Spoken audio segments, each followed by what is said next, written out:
Welcome to the MLB DFS Quick Hit for June the 25th. Today we're going to talk about how to build your MME stacks. And I don't think it's nearly as difficult as people make it out to be.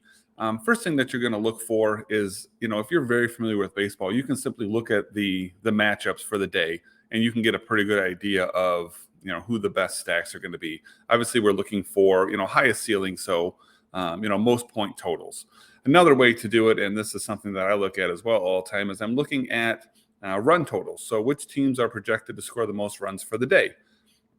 Now, when we are looking at that for today, now the slate is split up because there's games all throughout the day. So there's multiple slates today. So I'm just going to talk about the day as a whole.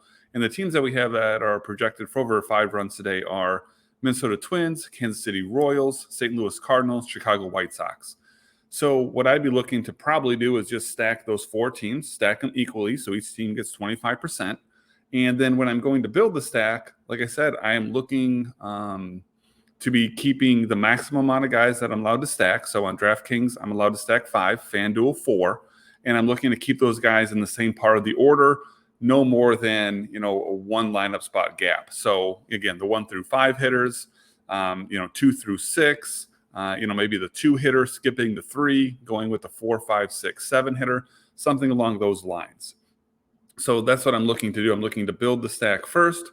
Personally, I then go and get my pitching set up, and then I'll fill it with one-offs or maybe, some small secondary stacks of, 2 players per team. But that's pretty much how that you're going to go about building your MME stacks. It's kind of important that you have exposure amongst multiple teams, because at the end of the day, MME, the goal is to really hit one big lineup. So me spreading it out over those 4 teams gives me the opportunity to get exposure to, hopefully the team that ends up having the highest, stack for the day, the best stack for the day. Now, again, we're going to talk about some hitters for today that I like. They're going to be spread out amongst multiple slates, I do believe, but I like Byron Buxton today. Again, going back to the teams that I'm looking to stack, he's got a really nice matchup against Colorado. And I like Bobby Witt Jr. a little bit cheaper. He's got a nice matchup against Oakland, and that's actually a righty versus lefty matchup, so a little bit of an added bonus there. As far as pitchers I like, again, I like to stay near the top typically. Corbin Burns fits that mold today. Kind of a tough matchup against Toronto, but Corbin Burns, I would say, is matchup proof. And then if you want to save a little bit of money, I like Logan Webb today also against the Cincinnati Reds. So hope you enjoyed today's video, and I wish you guys the best of luck. We'll see you tomorrow.